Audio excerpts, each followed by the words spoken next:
affects between 5 and 8% of the global population, which means, statistically speaking, there's between 37 and 60 of us just in this room. You can't tell who we are just by looking, but it's fun to watch you try.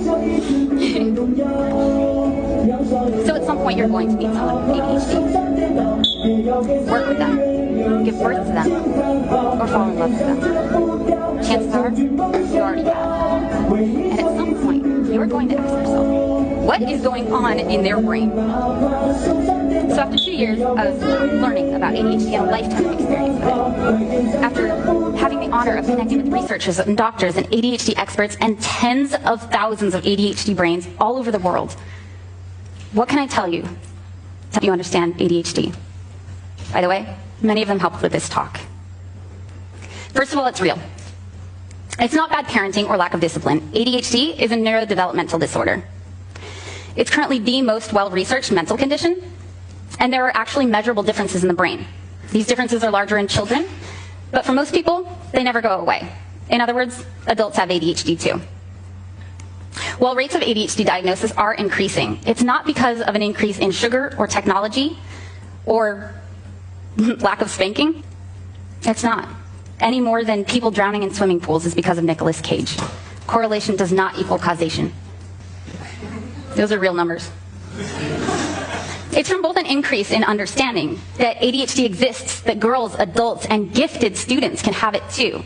And ironically, a lack of understanding that being hyper, misbehaving, or struggling in school does not mean you have ADHD. ADHD is more serious than I realized. The primary characteristics in inattention, impulsivity, and hyperactivity don't sound all that serious, and I didn't think that they were. But in real life, they translate to people getting into more accidents, being more likely to get fired, get divorced, significantly more likely to struggle with addiction. I learned that ADHD is on a spectrum. Raise your hand if you've ever lost your keys or spaced out in the middle of a lecture. If you're not raising your hand, I'm going to assume you spaced out in the middle of this one.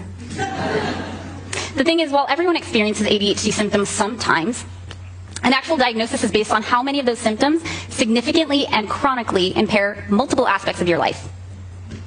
Just like you can get sad and not have depression, you can get distracted and not have ADHD.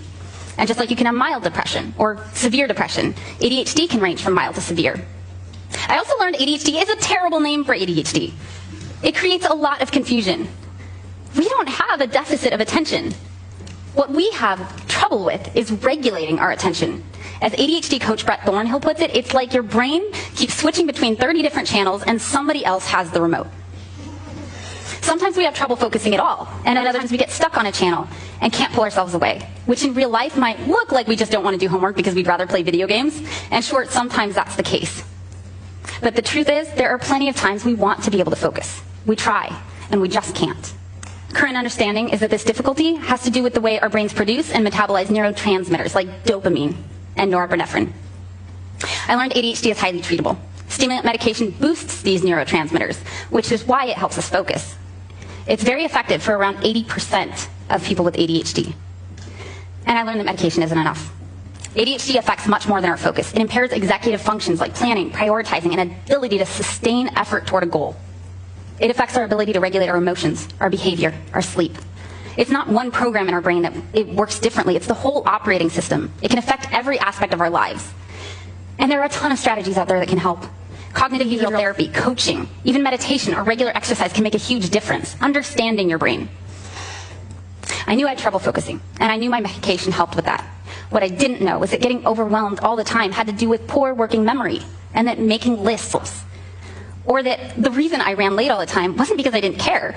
It's because ADHDers have a skewed sense of time, and that using a timer could teach me how long things actually take. Mostly I expected to learn what I actually learned, that ADHD is real, addressing it is important, and medication is not enough. What I didn't expect to learn, that I wasn't alone. I had an ADHD tribe. What a difference it would make to connect with it. There are people with ADHD in every country, every culture across the globe. Yes, even in France. And the tribe is awesome. Comparing myself to people with neurotypical brains, I felt really bad about myself. Why couldn't I keep my house clean or finish a project in time instead of waiting till the very last second? But seeing the positives in fellow ADHD brains helped me recognize and appreciate my own strengths, ones I couldn't see when I was just staring at my weaknesses, which is what I've been doing for decades. But ADHD brains have a lot to offer the world. We tend to be generous, funny, creative. ADHDers are 300% more likely to start their own business. We not only think outside the box, we're often not even aware there is a box. We may struggle when our brains aren't engaged, but ADHD brains are great at tackling tasks that are urgent, working with ideas that are new, wrestling with problems that are challenging, and dedicating themselves to projects that are of personal interest. This YouTube career I'd stumbled into was all of those things. At 32, I was divorced, miserable, and had no idea what I was doing with my life. At 33, I'd started my own business and was connecting with ADHD experts. By now, at 34, I have a team of volunteers helping with the channel. I'm engaged to this amazing man who helps me produce the channel. Works right alongside with me, is doing the slides right now. And as we discovered, also has ADHD. I'm working on reaching out to schools so that kids don't have to wait until they're 32 to learn about their brains. And I'm doing my very first TEDx talk here with you today.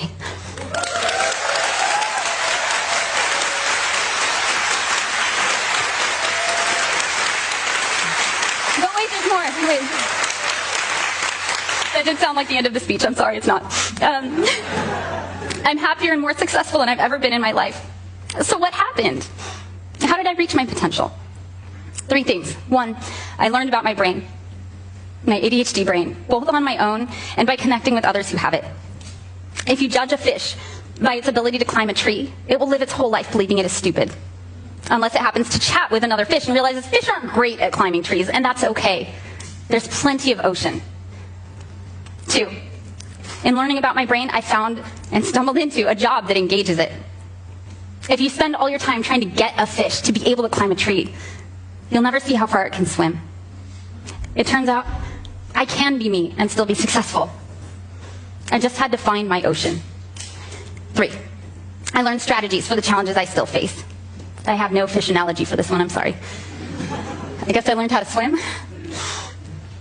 Once you know what your brain's challenges are, you can find solutions to them. Once you look past the stereotypes and assumptions about people with ADHD and dig deeper, you learn what ADHD actually is. It's not people who won't stop fidgeting or getting distracted. It's brains that are chronically under-aroused, trying to get the basic level of stimulation all brains need. It's not about procrastinating or not caring. It's having executive function deficits that make it hard to get started. And it's not people being lazy or not trying enough. It's kids and adults struggling to succeed with a brain that doesn't always want to cooperate in a society that wasn't built for them. Society is our user's manual. We learn how our brains and bodies work by watching those around us. And when yours works differently, it can feel like you're broken. So what I'm trying to do is reach out to these people, wherever they are in the world, and tell them, you are not weird. You are not stupid. You do not need to try harder. You are not a failed version of normal. You are different. You are beautiful. And you are not alone. If you don't have ADHD or somebody who does, they're your employee, your boss, your friend. They're in this room. I hope this talk helps you understand them better. If you do have ADHD,